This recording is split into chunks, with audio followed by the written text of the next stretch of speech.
कई वर्षों पहले मगध जनपद नामक एक नगर हुआ करता था। उसी के पास एक घना जंगल था, जहां 1000 हिरणों का एक समूह रहा करता था।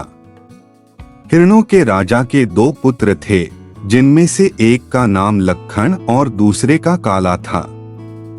जब राजा बहुत बूढ़ा हो गया, तो उसने अपने दोनों बेटों को उत्तराधिकारी घोषित कर दिया।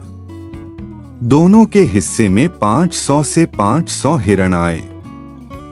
लक्खण और काला के उत्तराधिकारी बनने के कुछ दिन बाद मगधवासियों के लिए खेतों में लगी फसल काटने का समय आ गया था। इसलिए किसानों ने फसल को जंगली जानवरों से बचाने के लिए खेतों के पास कई तरह के उपकरण लगा दिए। साथ ही खाइयों का निर्माण करने लगे। इसकी जानकारी मिलते ही हिरणों के राजा ने दोनों बेटों को अपने अपने समूह के साथ दूर सुरक्षित पहाड़ी इलाके में जाने के लिए कहा।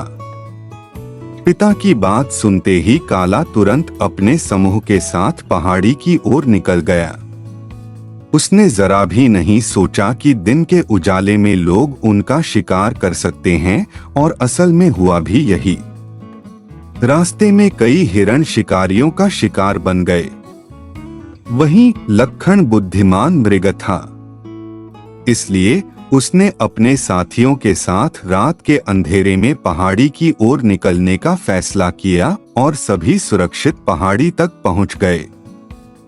कुछ महीने बाद जब फसल कट गई, तब लक्खण और काला वापस जंगल लौट आए।